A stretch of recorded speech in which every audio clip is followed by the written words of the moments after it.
Hello, and welcome to the second of Entec's five-part webinar series. My name is Tim McGinnis, and today's webinar presentation is an overview of disinfectant-resistant durable plastics.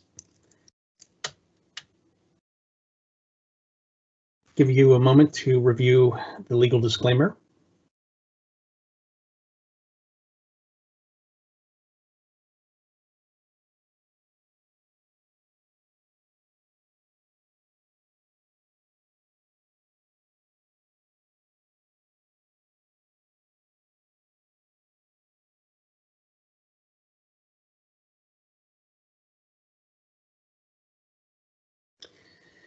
As I said, my name is Tim McGinnis with Entec Polymers. I'm the medical business manager here.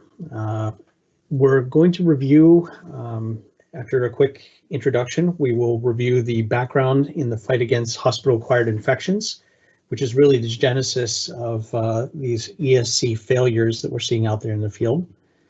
We're going to take a look at the different material considerations for what determines whether a material is suitable to be considered chemically resistant for durable plastics. We're going to analyze some chemical resistance testing that Entec has undertaken.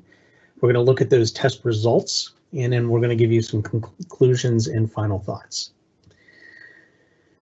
So I am the medical business manager here at Entec Polymers for approximately the last 7 years. Prior to that, I had stints at DSM as their global medical manager and also Celanese. And then prior to that, I was with Johnson & Johnson for a number of years, actually working for their Ethicon division in the operating room. So a little bit about Entec. We are one of the nation's largest distributors, and our parent company, Ravago, is one of the world's largest distributors of plastics. And we do everything from engineering plastics to commodity thermoplastics to elastomers. And we're also heavily involved in custom compounds and any kind of recycled or bio-based materials. We have 11 technical service engineers that are distributed throughout North America and over 90 sales representatives. We have 7 market-specific business managers, of which I am one. And then we have a fully integrated supply chain solution, meaning that we're vertically integrated with warehousing, also transportation, and our own technical expertise in-house. Ravago, as I said, we distribute over 14.5 billion pounds. That was as of 2020. As a company, we have over 7,000 employees, more than 50,000 customers, in over 325 locations across 55 countries, and more than nearly 3,300 suppliers on our line card.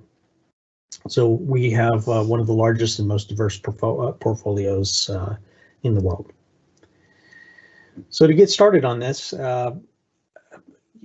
when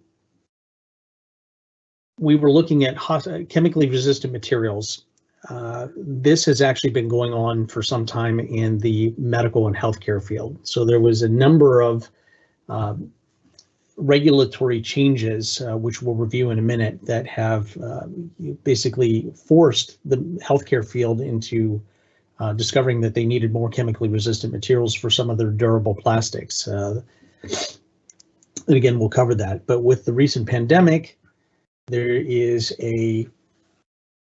let's just say we can take those learnings from the healthcare space and certainly apply them to many of the durable plastics that are out there, with particular focus on polycarbonate, ABS, and PCABS, since they're used so pervasively.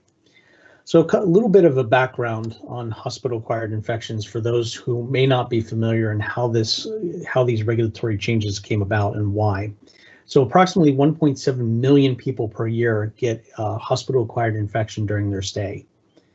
That equates to just under 100,000 hospital-acquired infections per year. And again, that's what's reported. It is the 5th leading cause of death in acute care facilities. And it costs hospitals directly about $10 billion annually, which is, as you can imagine, quite a drain on the bottom line. Overall, it costs about $33 to $40 billion in associated healthcare costs. And if you get a hospital-acquired infection, it on average increases your stay by nearly 18 days. And this is data and information taken directly from government websites. And I will also point out the cost of treating one particular infection, which is central line associated bloodstream infections, which is nearly $46,000 at the time that this was taken. And you'll see why I key in on that in a second. So if you look at the regulatory changes, and if you could imagine the government looking at all these hospital-acquired infections and said, you know, this is really an area that we can pay more attention to and make a dramatic difference, not only in patients' lives, but in reducing the associated costs or losses. So prior to October 1st, 2008, so there was the Deficit Reduction Act, Section 5001C, that was passed in 2005. And it was saying for discharges on or after October 1st, 2008, hospitals would no longer get reimbursed for what is known as a secondary diagnosis. So if you went in for a gallbladder removal and then you had some sort of hospital-acquired infection after that, I'm not going to say that it was no big deal before, but from a billing standpoint or a hospital standpoint, they would simply be able to bill out for treatment of that infection. So there was really no financial loss to the hospital or the system. They just simply treated the infection and then billed out for that, including to Medicare and Medicaid. As of October 1st, 2008, there was a big change in that those secondary diagnoses, meaning the hospital-acquired infection, was no longer getting paid out. So that really put everybody's focus and attention on revising their infection control strategies to get to where we are today. In 2010, the Affordable Care Act required any kind of hospital or center that participated in Medicare or Medicaid to report their central line acquired bloodstream infection rate, was the CLA-BSI, to qualify for the annual payment. So that was on average a $46,000 infection to treat. In 2012, they made this public. So if you go to the Department of Health and Human Services website and look at the Hospital Compare website, you can put in the zip code and pull up the infection rate for all local healthcare systems within a certain radius of that area. So you can see which hospitals had their central acquired bloodstream infection rate in control and which did not. And then finally in 2015, there was the Hospital Acquired Condition Reduction Program, which more or less reduced the reimbursement rate, minimum 1% up to a maximum 3%, for the bottom 25% of reporting healthcare facilities. So if you were a Medicare or Medicaid recipient facility and you're reporting your infection rate and you found yourself in the bottom 25%, you had your reimbursement rate reduced by minimum 1% up to 3%, and now they're talking, of course, even higher rates of reduction to really get control over the hospital for those bad actors who don't quite have control over the hospital infection rate to this point.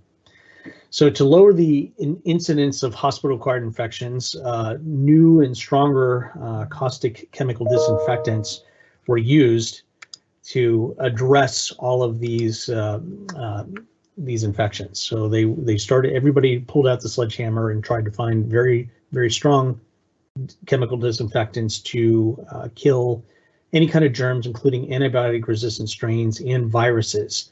But there was an unintended consequence in that we saw plastic failures. So the market saw cracking and breaking parts. So the snap fittings, there were cracks, there were bosses that were falling out. There was non-temperature related plastic deformations. There was a stickiness to a plastic that shouldn't have any kind of stickiness. And there was also some discoloration, other aesthetic concerns. And this really kind of results in performance concerns, sometimes reliability issues. The equipment could go out for repair. And then is there an advanced replacement for that piece of equipment, or is it simply sent out and it's no longer available until it returns? More importantly, who pays for that repair? Is that considered a manufacturer defect, if you will, or a warranty obligation that they have to pay for? With all of the outside healthcare facilities, you may have like mobile labs or other diagnostic labs. If they had a piece of equipment that was gone because their housing was broken or the equipment was broken because of the the wipe down chemical resistance, they could potentially, if they didn't have that piece of equipment, miss contractual obligations. So that obviously was a big concern for these outside providers in support of the healthcare system. And then there could also be a damaged reputation from the OEM amongst the medical caregivers if the piece of equipment was always broken or falling apart or cracking or breaking or looked terrible. There could be a damage to somebody's reputation. So given that, when you look at all these applications, you have foot pedals, and I will clarify and just say this is not anybody's products. These are just representative examples and not associated with any particular OEM. These are more or less generic stock images. So that being said, if you look at a lot of the durable equipment, you find lab equipment, even something as simple as a soap dispenser. You have monitors all over the place. You have stacks and towers. You have supply carts, lighting, big room filling MRI machines, wheelchairs, you name it.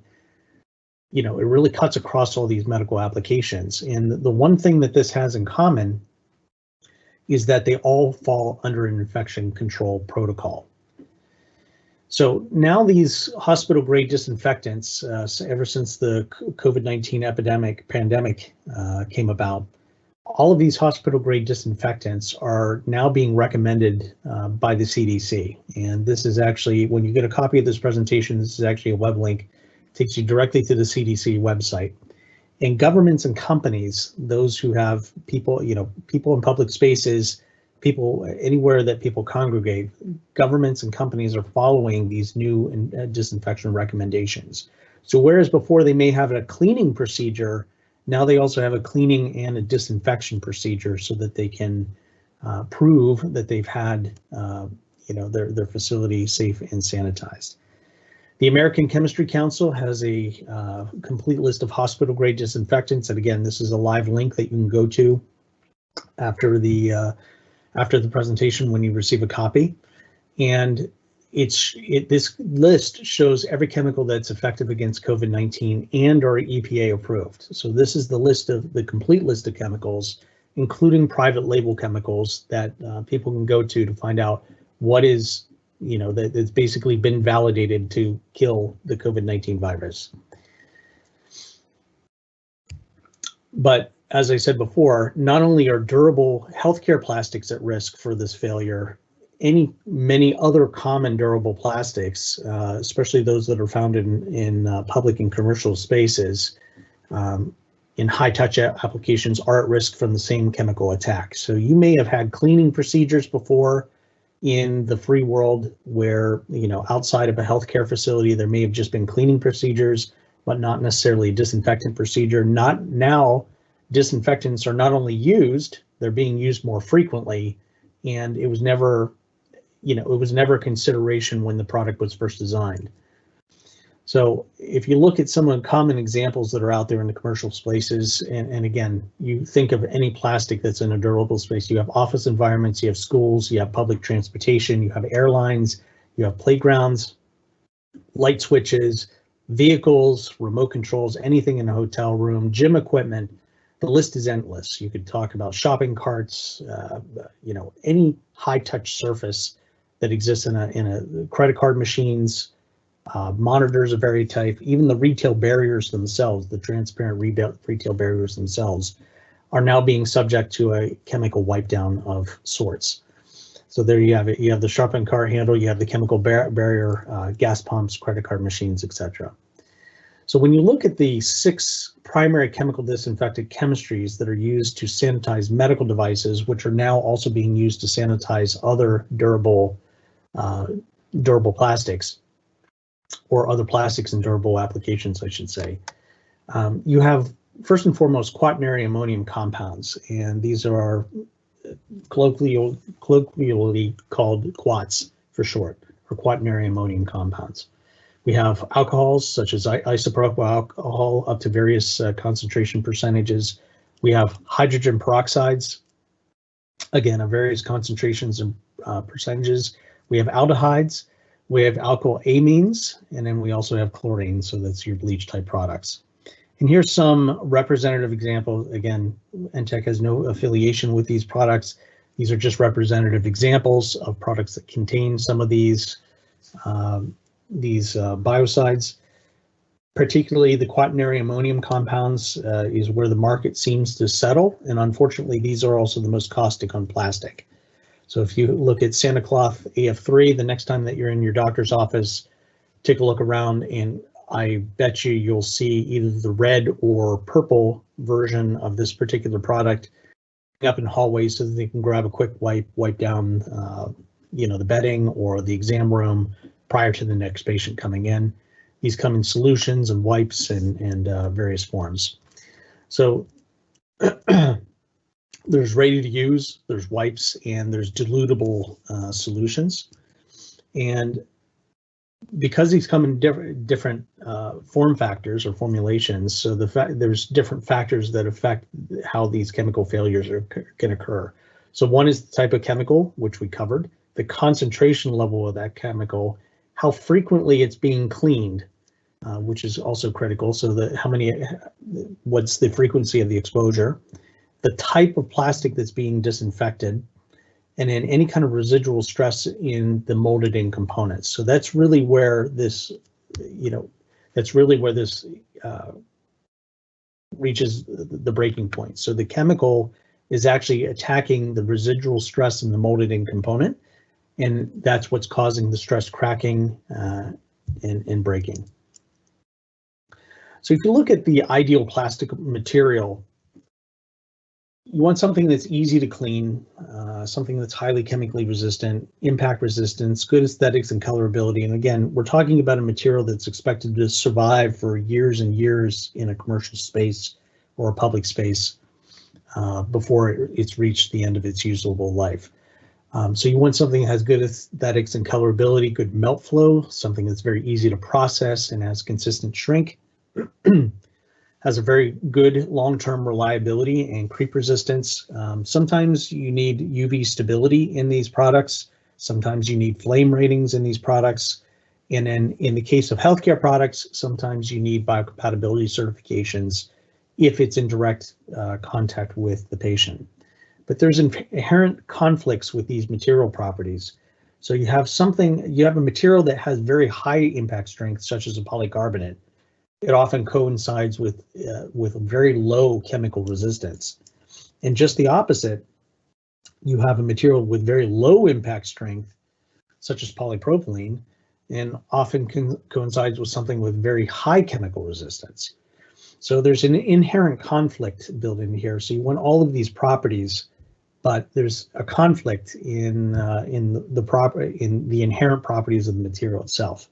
If you look at all of these different bullets for the ideal plastic, the only thing that's really changed out there in the marketplace is the need for even greater chemical resistance.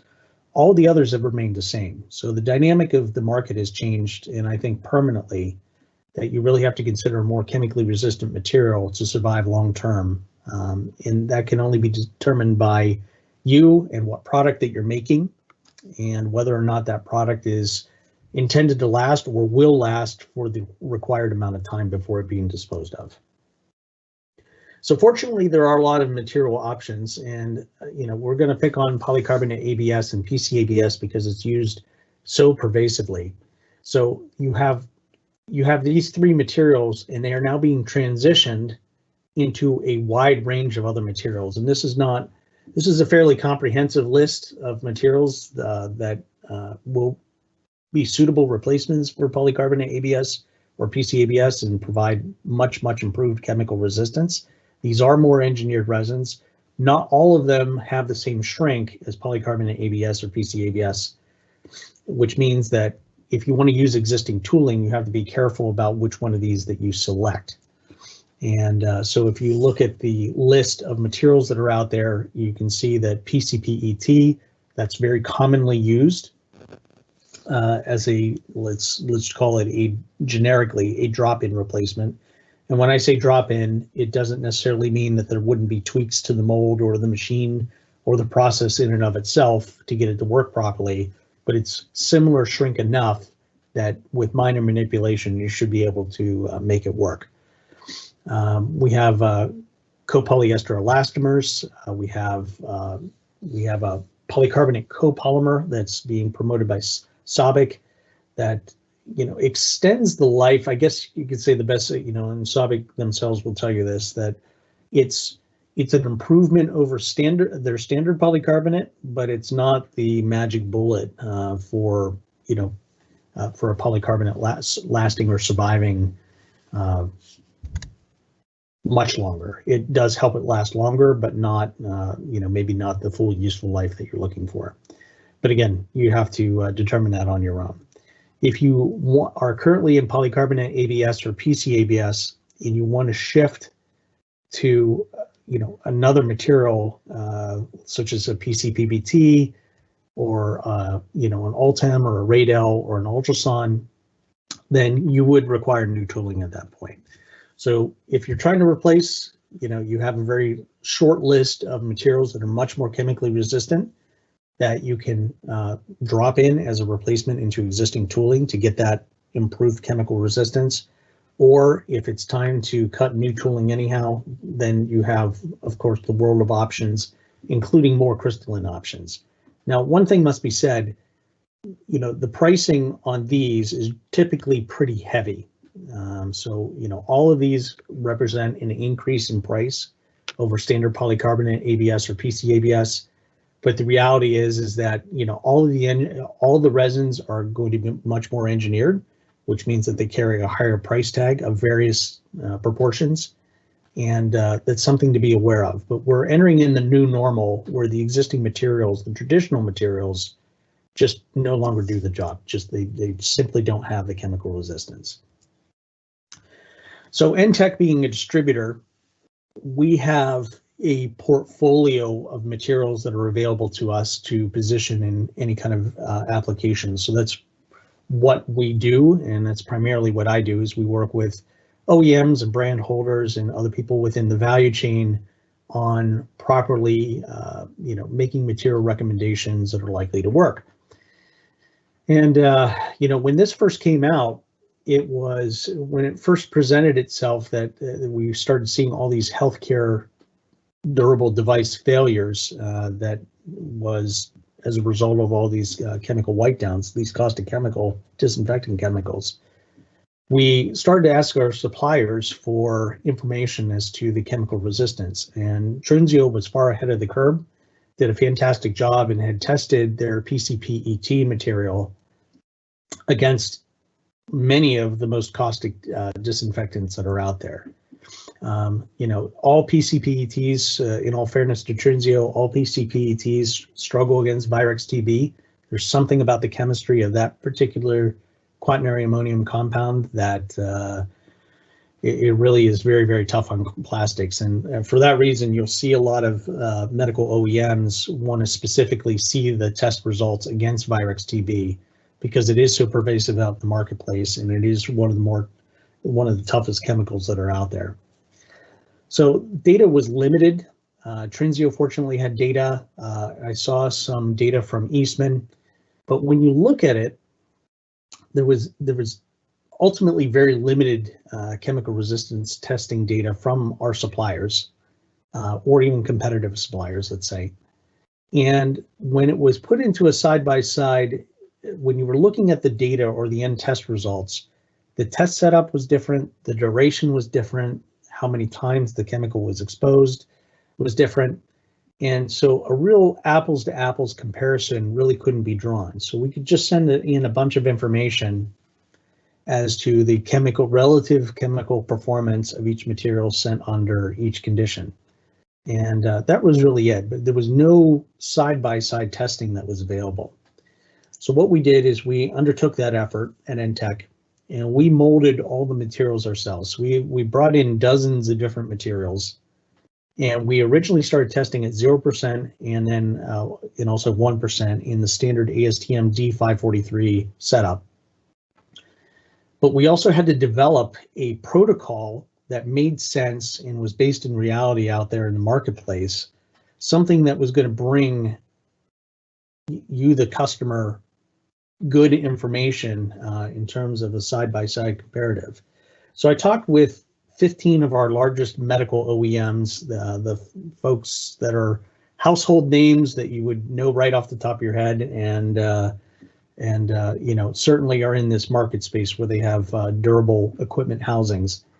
And I asked them about their test methods and their protocols individually, and captured that information. They were perfectly willing to share, captured that information, and then a lot of the protocols ended up being very, very similar, to be perfectly frank.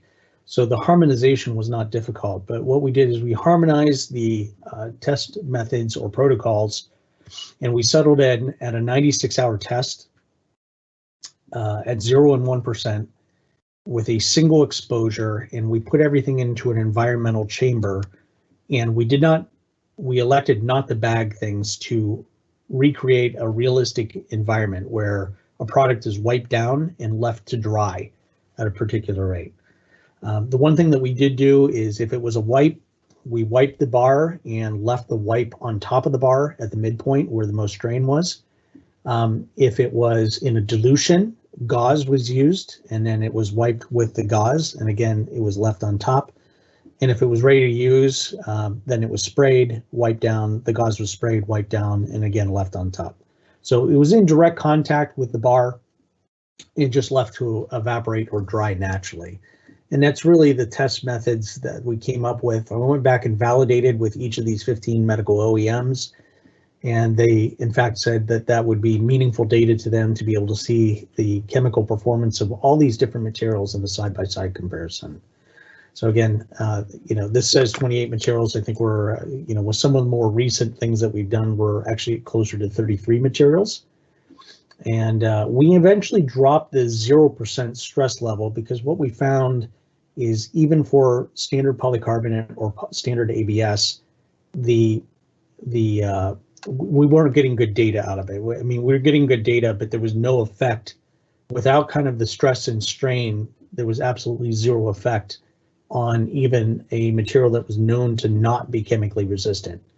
So instead of doubling the amount of time that it took to do these tests, we eventually just dropped the 0% for comparison, and we did 1% strain only. Now, I will say that we send the control bars out to be strained. So we retain a set of control bars in our lab that are unexposed and unstrained, and then we send a set of control bars along with the other bars to the lab, to an outside third-party lab.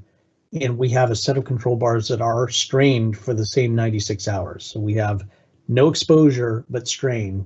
And just as a side note, we found no difference in the mechanical performance between a bar, unexposed bar that was not strained and an unexposed bar that was strained. So there was really no performance difference whatsoever. So that means that we could reliably even just use the unexposed, unstrained bars in our lab without having to send them to the test fixture, but we do it anyhow. We selected 12 of the most popular hospital grade disinfectants. So if you look at this, and some of these have actually been updated, but this was the original side-by-side testing. There are, again, a couple of these that have newer versions. This seems to be an ever-evolving market, kind of like the latest iPhone, if you will. And so some are standard, some are still the same, some have updated formulations, and so we're really hunkered down in the existing formulations, just so that we have our data maintained on the same even level playing field. I will say that we dropped Cydex OPA, which is mainly used for laryngoscopes and endoscopes and other things, for a different sterilization process, and we found it really completely benign against all plastics anyhow. So really we've come down to 11 of the most caustic chemical disinfectants that are out there. So what we found, and I'm not saying that any suppliers have manipulated any kind of data, but they all came up with their own process, their own length of time to basically, to showcase their materials. So if right or wrong, they were all different, and we really had to harmonize it so that you, the customer, could get reliable data in a side-by-side comparative setup. I'm not saying that our setup is right. I am saying that we're writing a new ASTM standard based on these test setups and protocols, and actually it's going to be much more expansive and contain different levels of performance So look for that likely another 2 to 3 years, given the pace that these things are drafted, developed, and approved and pushed out to the audience. But as of right now, we're trying to get a flat, level playing field so that there's true comparative testing and there's no variation in how the chemicals are applied, the duration of the test, the amount of strain that's applied, any number of things in evaluating the real life chemical performance of these materials. The presence of a colorant had no impact. We only had 2 resins that we tried, both the natural and the colored. We saw no impact or no difference in the chemical resistance performance from the one with the colorant and the one without.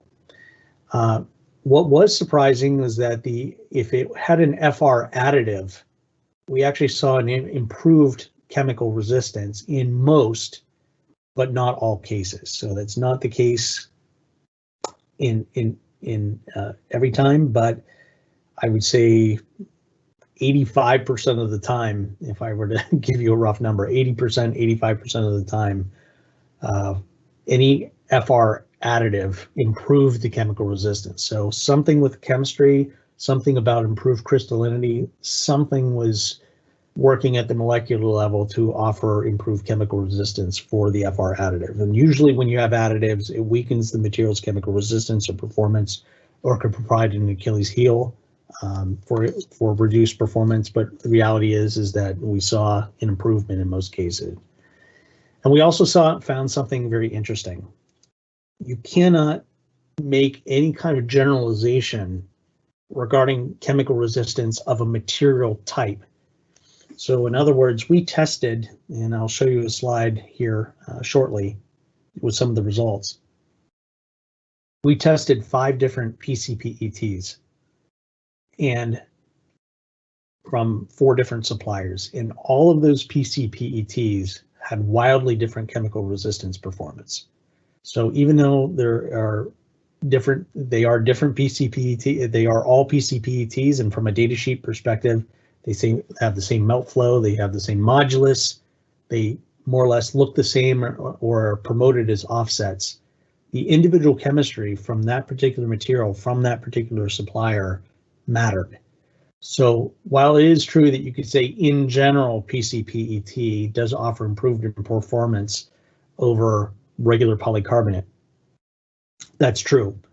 But the actual performance results of each individual PCPET have to be individually measured and tested. So the individual chemistry really does matter, and that was a very surprising finding in our test results. So if you look at this, these test results, and again we've hidden all the suppliers. So when I say S1, S2, S3, that's supplier 1, supplier 2, supplier 3. All providing different types of PCPETs. I mentioned before that Virex TB is extremely difficult on PCPET, and that result proved out. So there was basically all the bars were broken or only had 1 or 2% retention of tensile strength for Virex TB. Very, very tough material. But I want to point this out. So you have a non-FR PCPET from this supplier in this blue line, and if you follow the blue line, you can see that it had really poor performance for every chemical disinfectant except for bleach. So 6% bleach, it performed extremely well, as did the others. But for every other caustic chemical disinfectant, it was really poor. And you can see that the average, and more or less I took the average tensile strength of these 11 different chemical disinfectants and averaged them out for what it was worth. And you can see that it performed the poorest. And then if you take something from, another non-FR PCPET and go across, you can see it had excellent chemical resistance performance on some of the other ones. Again, Virex TB had a broken bar, but pretty decent performance across the board on most of the chemicals. Cavicide 1 had a little bit of an issue, and that's not saying, so, you could pretty much say that things in the red, or this area or at the lower end of the yellow, yeah, it's probably not going to survive, but you know, even this, you know, like the performance against Santa Cloth AF3 for this given material, you know, let's call it 55%.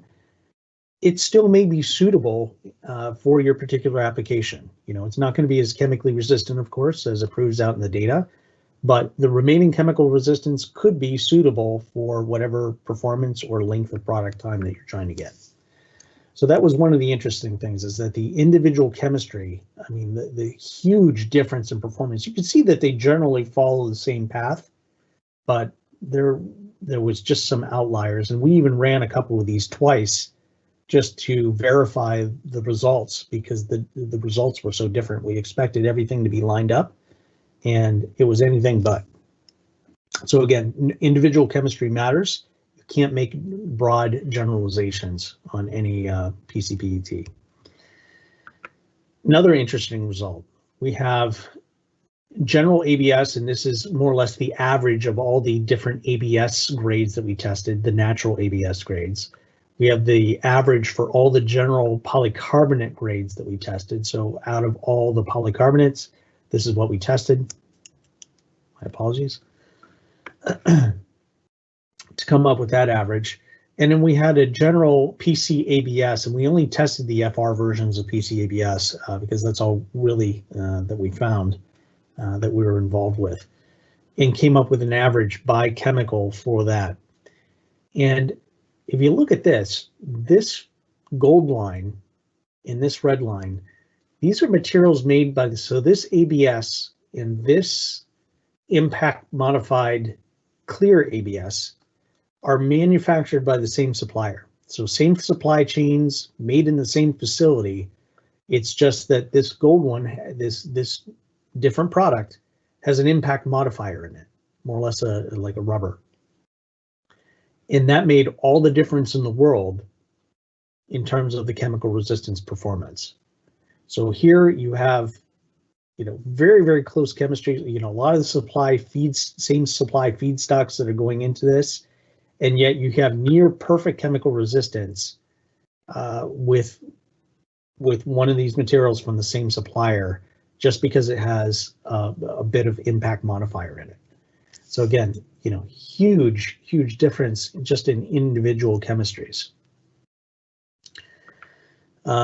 This is not a sales pitch, but Ravago, our parent company, has two materials. We have it's a high impact polyester copolymer marketed as Med Armor.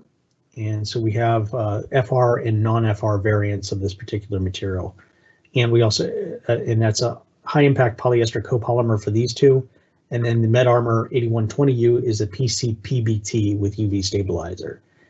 And this is one of the case in point examples where the non-FR version, meaning this orange line here, if you follow this orange line, has really exceptionally good chemical resistance, but you know, it's not as good as the red line, which is the FR version. So here's a case in point example where the FR version had significantly better chemical resistance. They both had exceptionally good, both products had exceptionally good chemical resistance, but it's just the FR version where you would think that it may drop off because it's an additive or a contaminant into a plastic, and it actually had improved performance. And again, when you look at it on the average, so when you're averaging all these out, you can see generally where these things end up. So you have PCPET is one of the best, ABS not too far behind, you know, and this again is the average. You have polycarbonate a little bit less, FR PCABS a little bit less than that, and then the FR PCPET. And again, here's an example where the FR additive in the PCPET actually had a negative impact to the chemical resistance. So if you look at it on average, you can see that the non-FR, which is this light blue line, had better chemical resistance than the FR. And if you follow these lines across, you can see the differential between the two. So here they're very, very close. For hydrogen peroxide, they're basically dead on. For bleach, the standard non-FR was very, very low, and the FR was very, very high. So it was just exactly the opposite of what you would expect. But when you start looking at these individually, Birex, Cavicide 1, Sandocloth AF3, these three chemicals, and it's difficult to see, but for the FR PCPET, we actually had broken bars, 0 tensile strength remaining, where there was some decent tensile strength remaining for the non-FR version, the natural version, for these particular compounds. We also looked at a couple of copolyester elastomers from a couple of different suppliers. There's V0 and V2 rated FR agents. The MedArmor 7190 FR is V0, by the way. But you can see that the chemical resistance performance was exceptionally good for all of them, straight across the board. This is showing the PCPBT variations. Again, PCPBT versus PCPET. So you have the PBT, they're both polyesters. So the PET and the PBT are both polyesters, but the PBT is far more crystalline than the PET. And that really showed up in the data in terms of the chemical resistance performance. So any PCPBT that we've tested thus far, whether it's natural, which is this one, whether it has a UV stabilizer, which is this one, or it has FR and UV, which is this purple one, the chemical resistance performance was exceptional for PCPBT across the board, regardless of the supplier. So you could say up until this point, given the data that we've tested, that you could make a generalization on this. And then this last slide here is a comparative of some of the polyester copolymers versus, some of the other trade names where we have, well, I can't reveal the trade names, but we have materials from a couple different suppliers. These are used heavily in automotive applications and are known to be very, very chemically resistant. So if you have a part or component that has great economies of scale in terms of pricing and availability because of its close ties to the automotive sector, and you don't need any kind of medical or healthcare grade support, any kind of cytotoxicity or biocompatibility certification, then there are other options that are proved out to be very, very high performers out there with the FR rating. So if you have parts or components that need the FR rating but don't necessarily have to have the biocompatibility certification, there are other options, and these are at a significantly less expensive price point than a lot of the other materials. But again, the nature of these materials mean that if you're in a current polycarbonate ABS or PC ABS, you do have to get into new tooling because the shrink is so radically different for these materials versus others. So to conclude, there is already in place regulations and new proposed regulations to further reduce the incidence of hospital-acquired infections. I have a much more expanded presentation on this that I give the medical customers. And the good news is that all the regulation and focus on hospital-acquired infections really did work. So it dropped the incidence of hospital-acquired infections dramatically. But now that pretty much everybody has reached their goals, let's say, now the goalposts have been moved and they're getting moved through regulations. So it's going to be more of the same. It's going to be new targets for other types of infection. There's going to be forced reporting on other types of infection. And there's going to be more, let's just say a greater reduction in reimbursement if you find yourself in the bottom 25% or bottom 30% or bottom 40%, whatever it ends up being, if they don't have their infection control rate, if they don't have their incidence of hospital-acquired infection under control. So that all falls under the National HAI Action Plan. And again, this is a live link that once you get a copy of this presentation, it'll take you right to the government website showing you what's on tap coming down the line. I think we all can agree that this global pandemic has increased the prevalence of all of these, has increased the demand for all of these chemicals, these caustic chemical disinfectants, used to wipe down surfaces and keep those surfaces clean, and thousands of applications that are in durable plastics that were never sanitized before. They were only cleaned but never sanitized, are now getting sanitized on a regular basis. And because of that, there are product failures. There's going to be product failures out there, and it's expected to be quite large. So it's something to pay attention to, and pay attention to early. And again, you have to determine whether or not you want to fit within your existing tooling, or if you want to cut new tooling and simply reselect a new material. Most OEMs and customers that I've talked to, and this is over years, want a single material that will defend against all chemical disinfectants. So in the case of PCPET, fantastic material. We position a lot of it. It does struggle against Virex TB. That may or may not be okay to somebody. If it's not okay, then they have to select into something else. If that's really important, it could be the best material in the world, but if it fails against one, in their book, it fails against all. That's, again, an individual decision each company has to make. There are revised infection control protocols, so you're finding a lot more electronic management.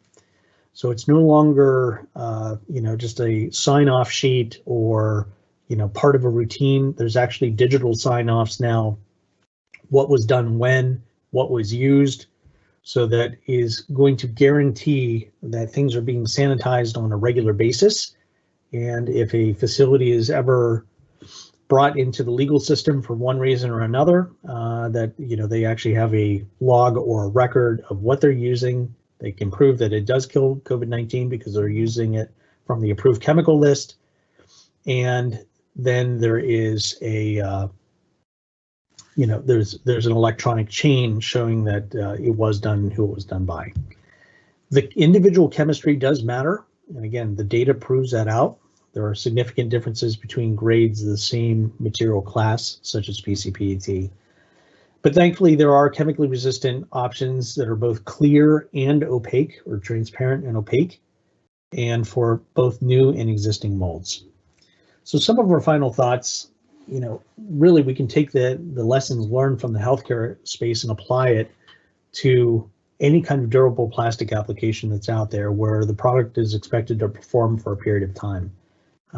If it fails prematurely, you have to determine for your own product whether that's something that's covered under warranty, or do you put some sort of instruction for use out there and hope that somebody pays attention to it.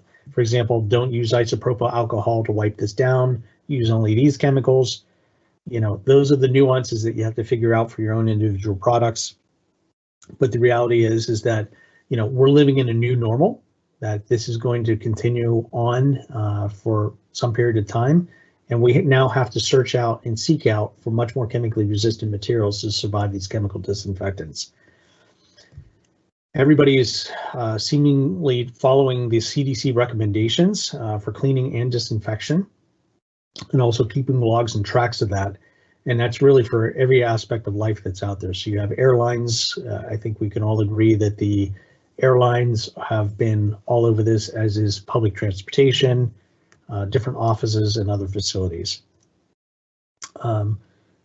As I mentioned, the new normal is a need for chemically resistant materials. The chemical resistance performance, as the data shows, can vary greatly, even with identical materials types. All of your Entec representatives have access to this data, and me, and we can talk with you about, if you're interested in talking about your specific application needs, we're more than happy to do that.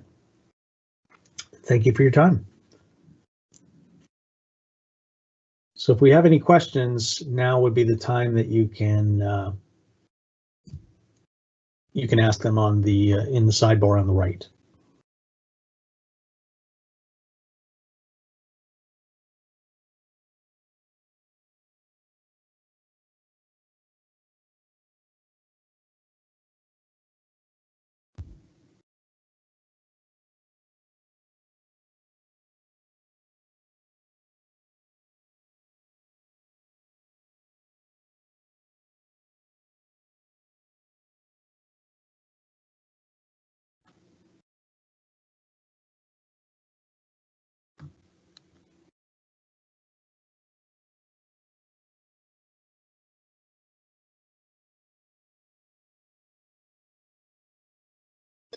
Give us a second for one of the questions coming in here.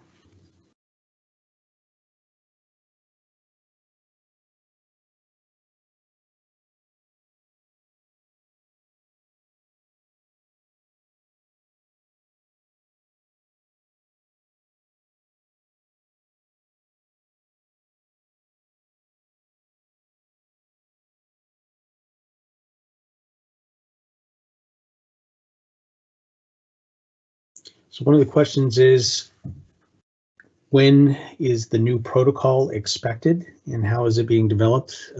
All I can tell you is that it's being developed in association with ASTM, of which I'm a member. And so there's a technical team around this in terms of putting together the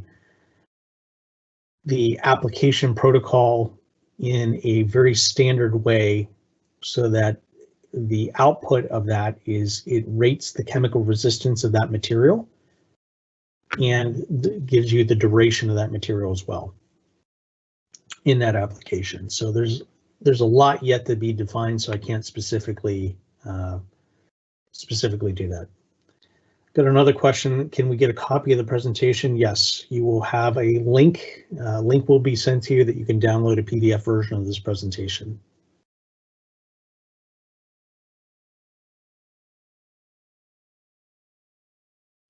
Well, if that's all the questions, thank you very much for your time, and we will leave it at that.